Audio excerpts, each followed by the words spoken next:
Salut à tous et bienvenue dans cette nouvelle émission du comptoir de la pop culture. Je suis vraiment très content de vous retrouver, surtout pour parler un petit peu de cinéma. On sort un petit peu des sentiers battus du jeu vidéo. J'ai pu me rendre à Lyon pour visiter le musée miniature et cinéma, et franchement j'en suis ressorti avec les étoiles plein les yeux. Donc je vais vous parler de tout ça, vous donner mon avis un petit peu sur ce super musée.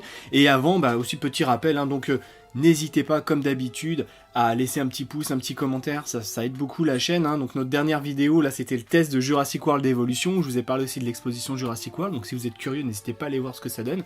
Et puis pensez aussi à aller voir notre petite page Instagram, donc c'est Stéphane Link CJV, ou le comptoir du jeu vidéo. J'essaye vraiment de mettre plein de vidéos sympas avec tous les petits goodies que je sais, et c'est vraiment cool. Donc le musée à Lyon, il se situe dans la maison des avocats, qui est une vieille maison qui a été rénovée, qui a failli être démolie plusieurs fois, au 60 rue Saint-Jean exactement. Et en fait, ce que vous propose ce musée, c'est de découvrir des décors, des costumes, des animatroniques, des robots, des prothèses issues du 7e art, donc du cinéma américain ou du cinéma européen, et il y a plus de 600 pièces qui ont comme ça été restaurées. Petit point quand même avant de partir dans les couloirs tentaculaires de ce musée, je voulais faire un point par rapport au cinéma d'aujourd'hui. En fait, aujourd'hui on est vraiment à une époque au niveau des effets spéciaux où tout est numérique, c'est dans l'air du temps, c'est comme ça, on n'y peut rien, enfin, ça permet aussi d'avoir accès à beaucoup de possibilités en termes d'action.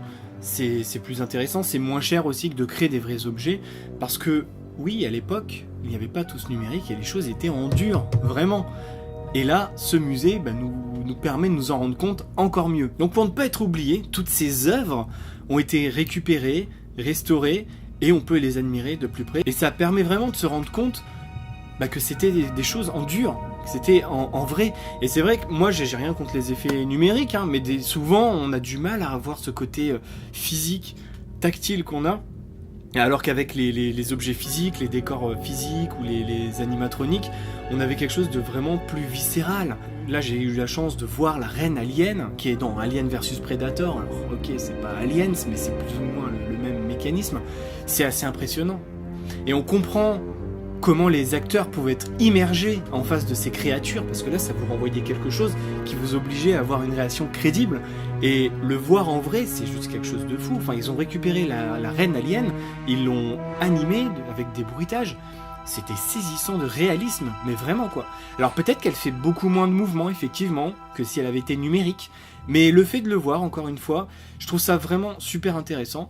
Et si vous êtes un gros passionné de cinéma, qui dure le cinéma, donc là on part des années 60 quand même, jusqu'aux années 2000, et vous allez forcément adorer. Donc voilà, et ça permet aussi un petit peu de rendre honneur à tous ces artistes du 7e art qui aujourd'hui sont moins, ou alors peut-être qui ont évolué, ou qui sont morts. Je pense à malheureusement Stan Winston, qui avait œuvré sur les effets spéciaux de Jurassic Park. Et voilà, de vous approcher un petit peu de leur travail. Et moi j'ai été assez émerveillé par tout ce que j'ai vu. Mais avant d'aller un petit peu plus loin et de développer ce côté émotion et feeling, j'avais envie de vous parler du responsable de ce musée qui s'appelle Dan Holman. Donc je vais vous la faire rapidement. Dan Holman, en fait, à la base, c'était un sculpteur ébéniste qui ensuite s'est reconverti pour faire des décorations, notamment sur les théâtres. Et c'est aussi ce qu'on appelle un miniaturiste. En fait, c'est un spécialiste pour recréer des scènes en miniature ou des lieux en miniature. Et là, vous avez tout un étage qui est totalement dédié à ça et qui est juste impressionnant. Donc je vous explique le concept. En fait, vous avez des petites fenêtres dans les murs, à peu près qui font 40 cm sur 20 cm,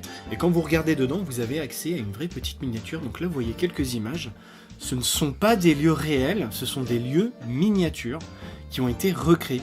Et c'est vraiment impressionnant. Donc ça se fait bien sûr au niveau des détails, c'est incroyablement détaillé. Vous avez un vrai travail là-dessus. En fait, l'artiste prend des milliers de photos, plein de mesures, avant de recréer pendant parfois plus d'une année sa création. Et c'est incroyablement réaliste. Et alors ça a l'air vide, c'est vide, les éléments là, que vous voyez sont vides, mais en fait on a une impression de vie. Comme je vous ai dit, on capte les ambiances, ça fourmille de détails. Vous avez un côté textural assez fou aussi, avec des fois des petites imperfections, comme par exemple des toiles d'araignée, des petites salissures sur les murs, qui rendent extrêmement réalistes et qui nous donnent l'impression de plonger, de s'immerger dans un monde. Vous avez aussi le jeu de lumière qui est super important, comme donc ce théâtre là que vous voyez qui est totalement abandonné.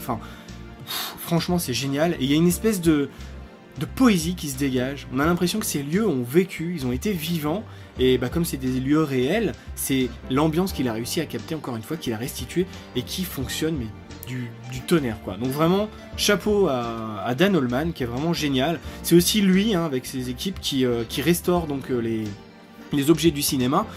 Donc juste pour savoir, moi je me demandais, mais est-ce qu'il les acquiert, il les achète? Non, en fait, dans les années 80, il a pris contact avec ILM, donc la boîte d'effets spéciaux de George Lucas, hein, qui est à l'origine de Star Wars, et il a eu avec du culot, comme ça il y est allé, et il a pu visiter en fait les studios, et du coup il a tissé des liens avec des studios de cinéma qui sont venus aussi en France, à Lyon.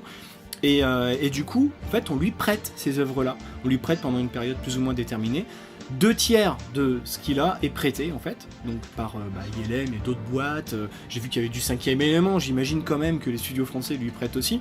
Ça permet déjà de restaurer ces œuvres qui des fois sont un petit peu délabrées, qui ont attendu là depuis longtemps, et puis de les présenter et de s'en souvenir, et puis après j'imagine que si les studios les récupèrent, ils sont bien contents d'avoir des choses en bon état, ça c'est sûr.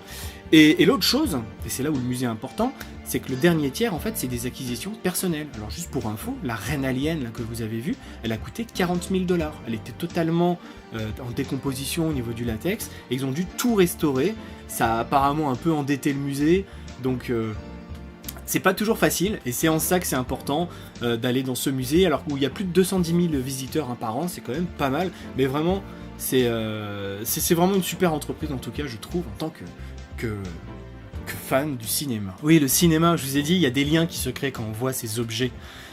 Avant, je voulais juste revenir rapidement un petit peu sur les critiques cinéma que vous avez souvent. Je trouve qu'il y a beaucoup de bashing aujourd'hui autour des films, assez facilement. Il y a beaucoup de gens qui vont critiquer les films sans argumentaire développé, et ça commence un petit peu à m'énerver.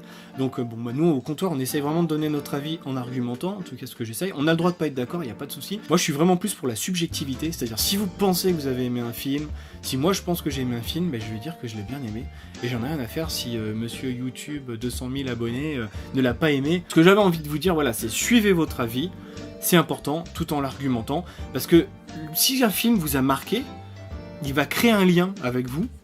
Par exemple, moi, il y a des scènes de Jurassic World Fallen Kingdom qui est extrêmement décriée, que j'ai adoré, des scènes dans le manoir. Ça a créé des liens avec moi, et ces liens, c'est ce qui nous permet de continuer un petit peu à vivre à travers ces films. Un film, quand vous avez terminé de le voir, vous avez envie de continuer l'aventure, vous avez envie de continuer à le voir, acheter des produits dérivés, voilà, comme moi, écouter de la musique, le revisionner, lire des livres. Et le fait d'aller dans ce musée, ça vous augmente la possibilité d'intensifier ces liens avec ces films cultes. Et vraiment, c'est ce que j'ai ressenti auprès de toutes ces œuvres, et plus particulièrement, voilà,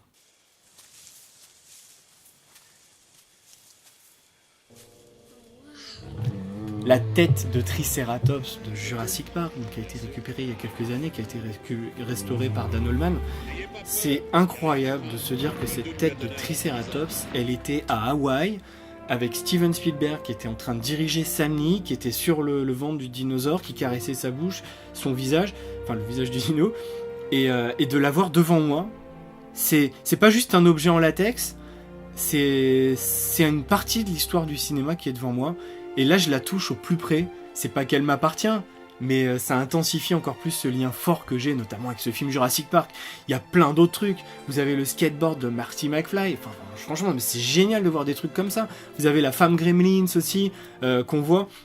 D'une manière générale, ce qui m'a le plus marqué, effectivement, c'est les animatroniques, en fait. Les robots.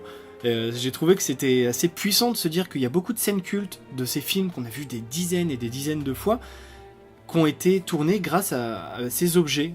Les acteurs, c'est bien, mais les acteurs sans ces objets-là, en fait, ça passait pas, quoi. Et on comprend maintenant la réaction que les acteurs ont eue en face de ces créatures. Il y avait aussi le camp des prothèses qui était intéressant. Vous voyez la prothèse de Madame Doubtfire, notamment, avec Robin Williams.